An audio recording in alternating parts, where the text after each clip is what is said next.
Let me tell you a secret. I didn't discover psychohistory by reading Asimov. I discovered it one Sunday night looking at my YouTube channel statistics. I was there watching graphs go up and down, green bars and red bars, 42% retention, weird spikes at 2 minutes. People leaving the video right when I say, today I'll talk about, well, anyway, the point is that I start doing math. If I upload a video at this time, I retain more. If I talk about Frankenstein, the audience goes up. But if I talk about Dune, it goes down.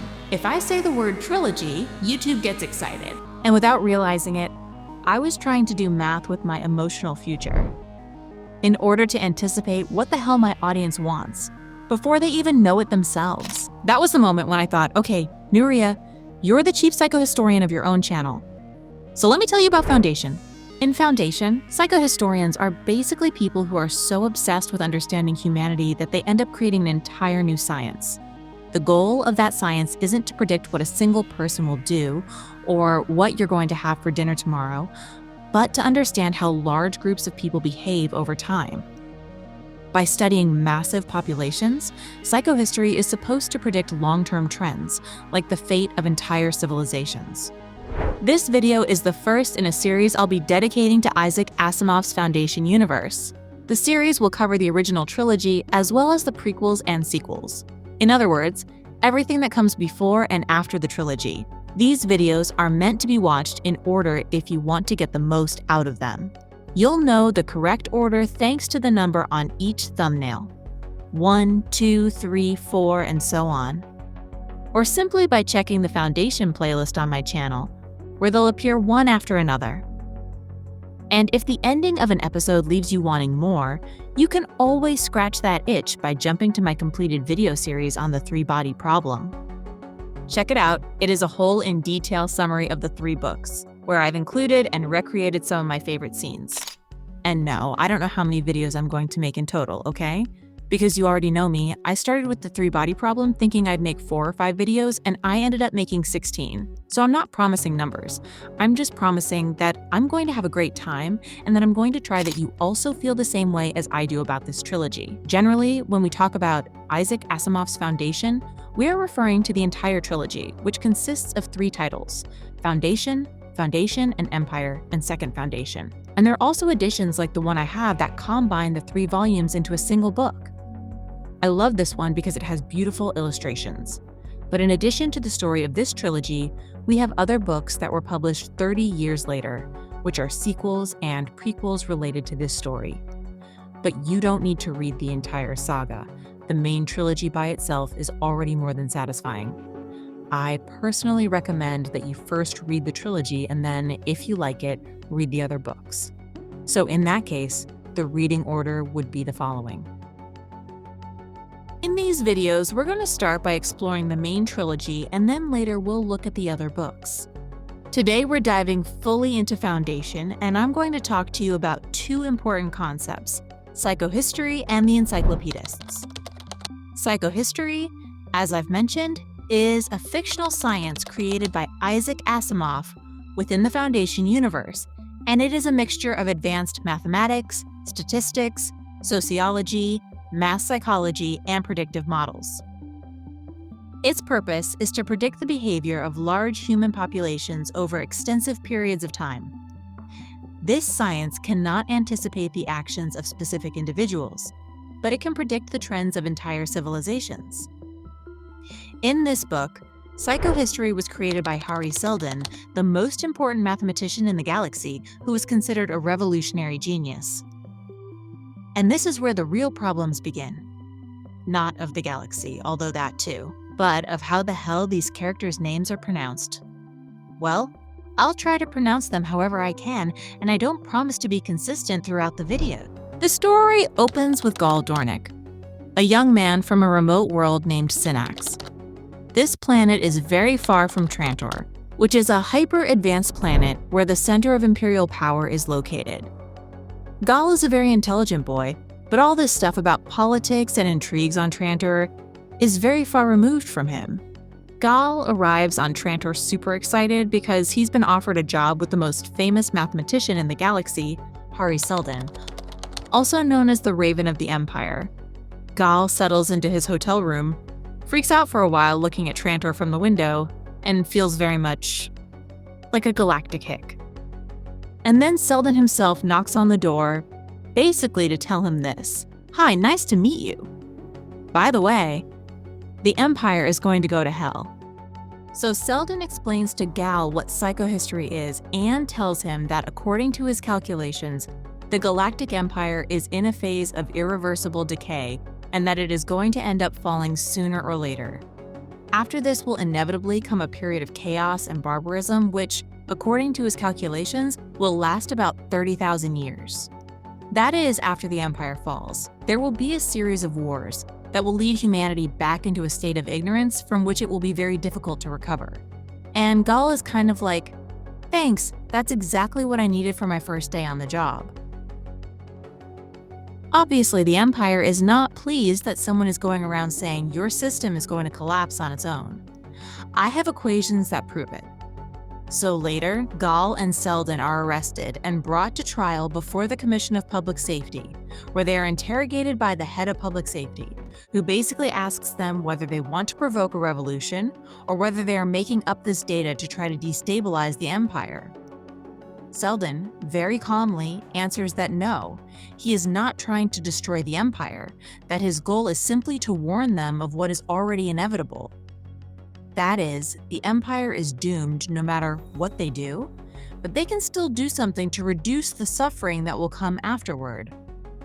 And this is where he introduces the crucial idea, the so-called Seldon Plan. According to his calculations, the era of chaos that will follow the Imperial collapse, which would last those 30,000 years, could be reduced to just 1,000. And this would be achieved if they create an institution dedicated to preserving all human knowledge so that it is not lost when the Empire collapses. And in this way, they could rescue it and use it to build a new empire in just 1,000 years. The Commission of Public Safety considers executing Seldon basically because his predictions are very dangerous. He is saying that the Empire will inevitably fall and that there will be a long era of chaos. And in an authoritarian regime, that is more than enough to get your head chopped off. But Seldon manages not to be sentenced to death. During the trial, he insists that he doesn't want to destroy anything, that he is not organizing any revolution, and that his predictions are not a political threat but simple mathematics. And in fact, he makes it clear to them that executing him would be a rather bad idea, because they would turn him into a martyr, and that would only generate more chaos within the Empire and accelerate its fall. Seldon basically plays his cards very well and manages to convince them that the safest thing is not to kill him, but simply to get rid of him. So what happens is that they exile him to Terminus, a remote planet on the periphery of the Empire that is basically insignificant and has no political weight. There, Seldon and his team of scientists could devote themselves to building the Galactic Encyclopedia, which is a kind of future Wikipedia designed to preserve human knowledge and prevent future generations from falling into ignorance and chaos after the fall of the Empire. After the exile to Terminus, 100,000 people were settled on the planet, selected by Harry Seldon, and these would be the ones who would work on the encyclopedia. The vast majority were scientists, researchers, technicians, mathematicians, historians, and experts. But their families also accompanied them, as well as other people who were essential to creating a self-sufficient society: farmers, doctors, workers, engineers, etc. Then the narrative of the book jumps 50 years into the future, when Seldon has been dead for years and has become a kind of mystical figure for the members of the Foundation. The planet Terminus at first glance seems like a perfect planet, but it has a huge problem. It has no metals, no iron, no copper, and no aluminum. And that means one thing: they cannot maintain an advanced civilization on their own. And everything they need to survive depends on imports and the fact that there's peace in that area, since they are very far from the Empire and also have no army of their own. And in the middle of this fragility, we have two factions that cannot agree. First, we have the Encyclopedists, who are scientists who govern through a kind of council they call the Board of Trustees. Their leader is Louis Perrin, or Pyron, well, I don't know how to pronounce it, okay? Louis is a man completely devoted to science, so much so that he practically lives in a bubble. For Perrin, the Foundation has no reason to get involved in politics. They are there to take care of the Galactic Encyclopedia. End of story. But now, we switch protagonists and we start following a man named Salvor Hardin. Salvor is the first mayor of the city of Terminus and is a psychologist who has decided to become a politician. He is a very intelligent and pragmatic man who often makes sarcastic remarks. And this character does not believe the idealistic speeches of the Board of Trustees and does not trust that the Galactic Encyclopedia will be useful for anything practical. And he also has a legendary phrase that defines his character. Violence is the last refuge of the incompetent. And while the trustees are obsessed with the encyclopedia, he has realized something quite important, which is that the Empire's control is destabilizing in the peripheral regions, and the sector where Terminus is located has fallen under the control of Anacreon, which is a kingdom that has declared itself independent and has just finished a war against another kingdom called Smyrno. And suddenly Terminus is surrounded by potential enemies with no armies, no resources, very far from Trantor for the Empire to have any possibility of protecting them from an attack. And, as if that weren't enough, their leaders are a bunch of academic nerds who don't want to admit there's a problem. And then an envoy from Anacreon arrives, the sub-prefect Anselm Hot-Rodrich, who informs them that Anacreon is now a kingdom and that Smyrna will not take long to invade Terminus. And since they are basically unprotected and have no army, the Emperor has handed over responsibility for maintaining order on the borders of the former prefecture of Anacreon. And in that area is where Terminus is located. And basically what he comes to tell them is that they want Terminus to become a protectorate. That is, they will protect them from Smyrno and any attack that might come in exchange for paying taxes. Your Eminence, I don't care about a single rusted half-credit coin, nor Anacreon, nor Smyrno, nor all your local politics and petty wars. I tell you this is a tax-free institution supported by the state. Supported by the state? But we are the state, Dr. Perrin, and we do not support you. Hardin prefers debating more practical issues, so he tries to subtly draw out the sub-prefect's true intention. He asks how they expect Terminus to pay, since they have neither gold nor any metal, as everything they have depends on imports and they basically only have potatoes to pay with. Pyren tries to divert the conversation by always returning to the topic that they are a scientific foundation and not a political entity. This entire discussion is very far from the problem.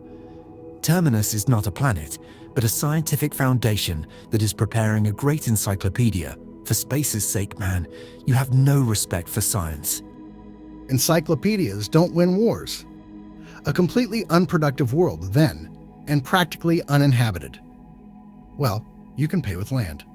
And then, the sub-prefect proposes that since the entire planet is desert except for the city of Terminus, they could cede part of the land as payment for their defense, and that if they cooperate, they might even grant titles and establish states within the planet itself, thus turning it into a planet divided into different states. In other words, they basically want political subordination and economic control of Terminus. Since Hardin is not willing to allow this, what he does is steer the conversation elsewhere to confirm something he already suspects. And then he drops the bomb, literally, because he reveals that Terminus has a nuclear power plant. Couldn't Anacreon supply us with plutonium for our atomic power plant? We only have a supply for a few years. You have atomic power? Certainly. What's so unusual about that? Atomic power has existed for more than 50,000 years. Why wouldn't we have it? The only problem is obtaining plutonium. Well, gentlemen, we shall continue our discussion tomorrow. You will excuse me. Perrin gets angry with Hardin because he has revealed that they have an atomic power plant, which makes them a military target.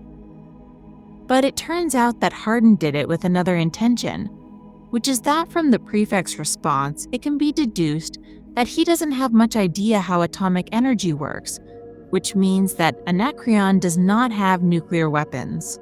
Anacreon no longer has an atomic energy economy. If it did, our friend would have immediately realized that plutonium, except in ancient tradition, is not used in power plants. And from this, it follows that the rest of the periphery does not have atomic energy either. Undoubtedly, Smyrno does not have it, or Anacreon would not have won most of the battles in the recent war. Interesting, don't you think? They have gone back to oil and coal. In the subsequent meeting of the board, Hardin proposes arming Terminus by building weapons in which to place the atomic bombs they have, but the board flatly refuses because they consider that this would position them militarily and politically, and they want to continue being a purely academic institution. But what Hardin basically does is try to defend the interests of the rest of the inhabitants of Terminus, who are more than 1 million, and most of whom do not work on the Encyclopedia. Has it ever occurred to the board that Terminus might have other interests than the Encyclopedia? I cannot conceive, Hardin, that the Foundation could have any interest other than the Encyclopedia. I did not say the Foundation, I said Terminus. I'm afraid you do not grasp the situation. More than 1 million people live on Terminus, and no more than 150,000 work directly on the Encyclopedia. For the rest of us, this is our home. We were born here, we live here. Compared to our farms and our houses and our factories, the Encyclopedia means nothing. The Encyclopedia first. We have a mission to fulfill. To hell with the mission. That may have been true 50 years ago. Now there is a new generation. That has nothing to do with it. We are scientists. Are you really? This is a pleasant hallucination, isn't it? You constitute a perfect example of all the evils of the galaxy for thousands of years. What kind of science is it to remain here for entire centuries classifying the work of scientists from the last millennium? Have you ever thought about moving forward with your work? About extending your knowledge and improving it? You're quite content with stagnation. The entire galaxy is, and has been for space knows how long. This is the reason the periphery is stirring. This is the reason communications are breaking down. This is the reason absurd wars drag on. This is the reason entire systems lose atomic power and return to the barbaric techniques of chemical energy. If you want my opinion, the galaxy is going to fall apart. But unfortunately, the board takes these words as hysterical statements and remains anchored to the idea that the Encyclopedia is the only thing they must focus on and that the Empire will take care of defending the planet. Hardin had serious doubts about the Empire's ability to defend the Foundation. Because for starters, the Empire was very far from Terminus, specifically 50,000 parsecs away, and they were probably not very interested in either the Foundation or Terminus. And furthermore, the Empire had not prevented the governor of Anacreon from rebelling and declaring independence. So things look pretty bad. The Empire intervenes, or pretends to intervene, by sending a man named Lord Dorwin to deal with this crisis with Anacreon. But his visit is completely useless. Dorwin is basically a nobleman accustomed to comfort, and he refers to Anacreon as a barbaric kingdom and cannot conceive how people could live there. Hardin confronts him about the danger of that kingdom, which, despite appearing barbaric to him, has enormous capacity for war. But he ignores him and changes the subject. The only thing he seems interested in is having Perrin show him the second volume of the encyclopedia he is working on. They then talk about the original question, which is basically discovering which planet was the origin of humanity, since supposedly so many millennia and so many wars have passed in this story that there are no longer any indications that humanity comes from Earth.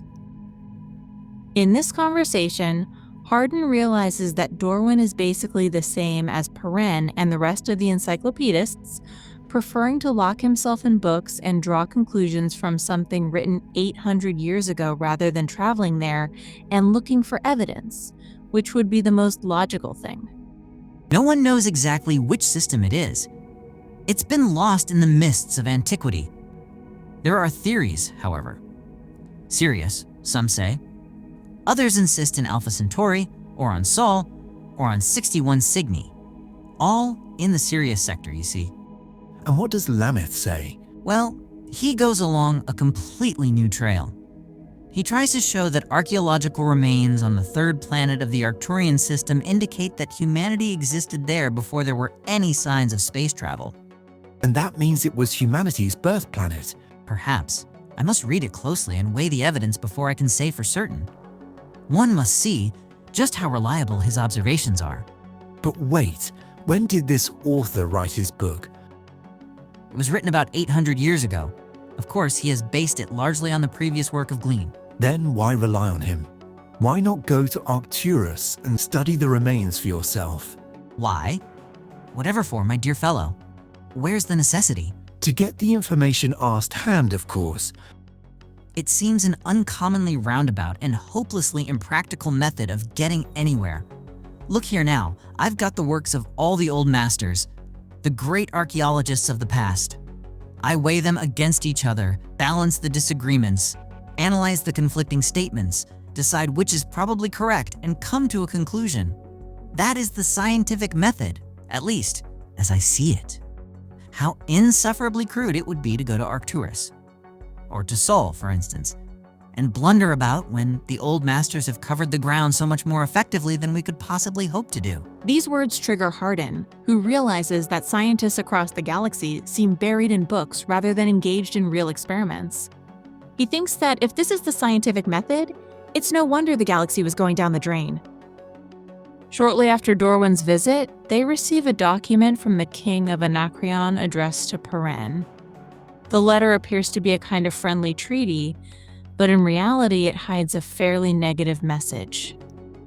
This is revealed by Salvor Hardin when he performs an analysis over the document, which basically removes all those words and expressions we use in human language that don't actually serve any purpose and only distract from the message, leaving only what matters.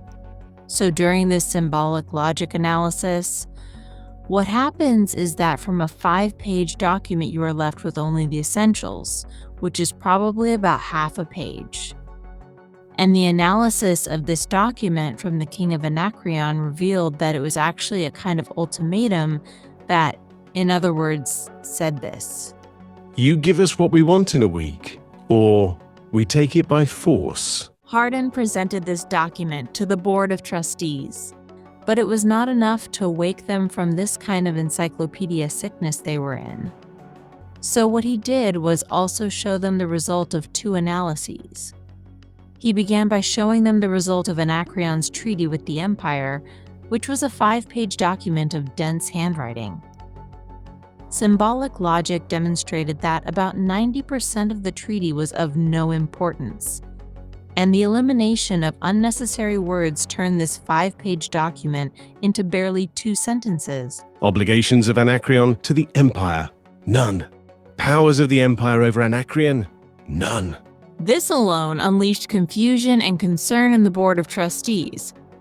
But even so, Hardin still had another ace up his sleeve.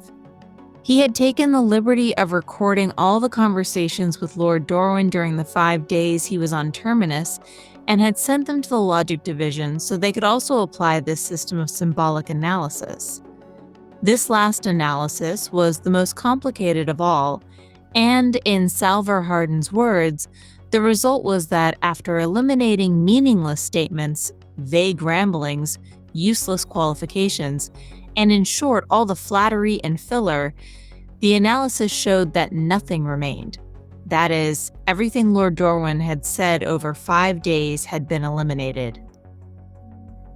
This moment in the book is a real slap of reality for the Encyclopedists, because Hardin had shown them that the board was an organism completely dependent on the power of the Empire, which basically offered them no security, and that they were also essentially incompetent because they were unable to see the situation.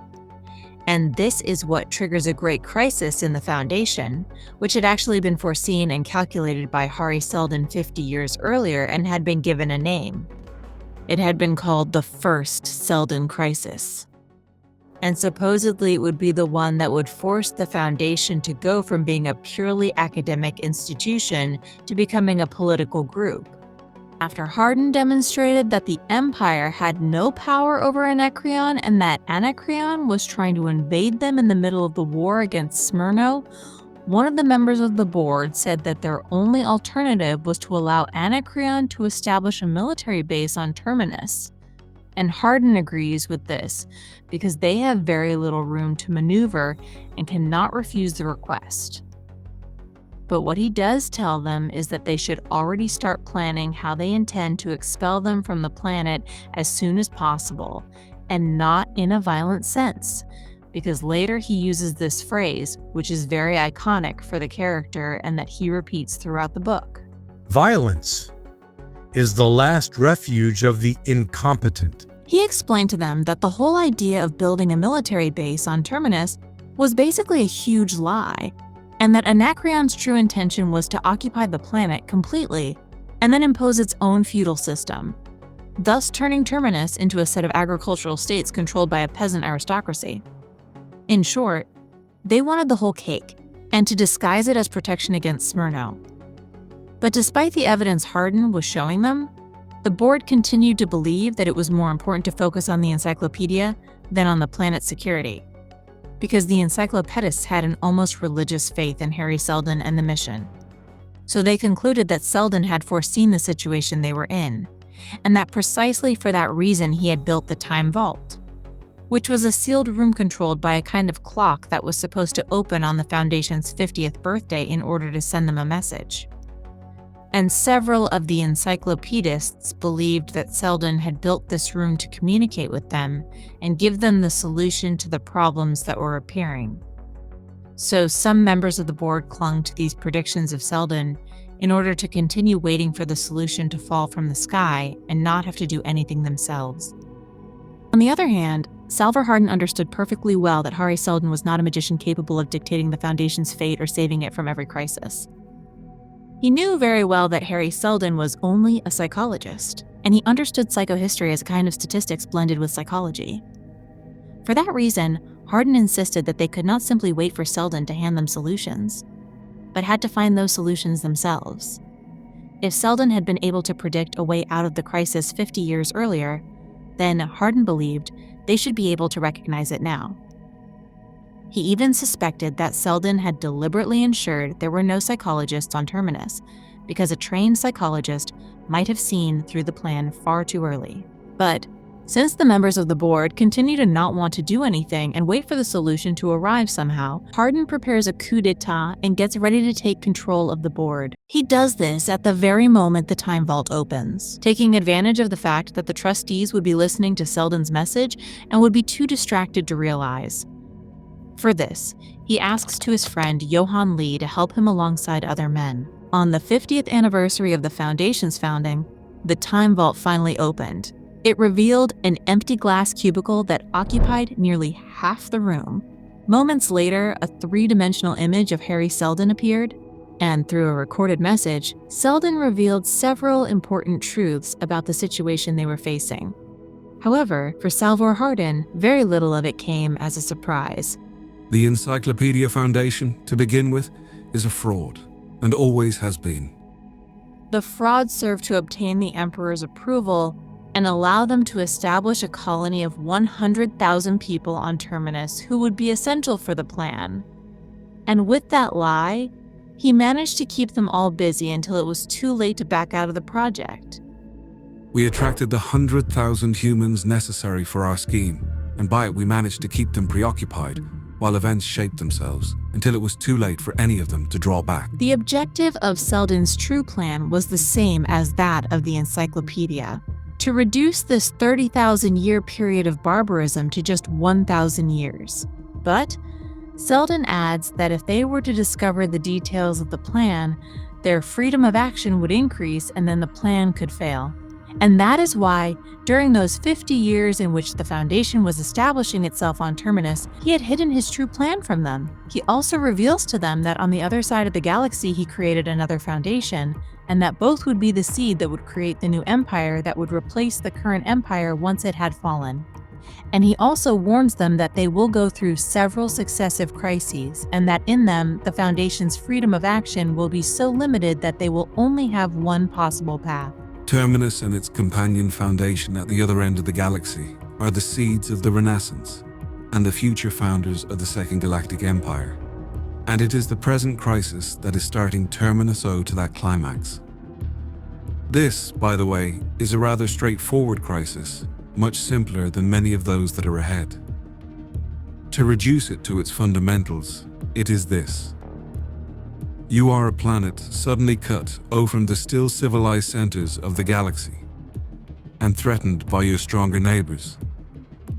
You are a small world of scientists surrounded by vast and rapidly expanding reaches of barbarism. You are an island of nuclear power in a growing ocean of more primitive energy, but are helpless despite that, because of your lack of metals. You see then that you are faced by hard necessity, and that action is forced on you. The nature of that action. That is, the solution to your dilemma is of course obvious, but whatever devious course your future history may take, impress it always upon your descendants that the path has been marked out, and that at its end is a new and greater empire. That is, he asks them to continue carrying out this lie that the Foundation has no freedom of choice and that basically its path is marked. And after this, Seldon's image disappeared. Perrin had no choice but to agree with Hardin and invite him to the next meeting of the board. But by then, the coup d'etat would already have been effective, and there would be no more meetings of the Board of Trustees. Salvor Hardin then took power, and instead of focusing on the Encyclopedia, he focused on the survival and scientific and technological expansion of Terminus. In the next video, we will see how the story continues, because now we jump 30 years forward in time when Hardin is 76 years old and a second crisis appears that they have to face. If you liked this journey through psychohistory, don't forget to leave me a comment with your favorite character and your attempt at pronouncing their name, and subscribe and activate the bell so YouTube notifies you every time I upload a video in this series, because I think Foundation has a long way to go.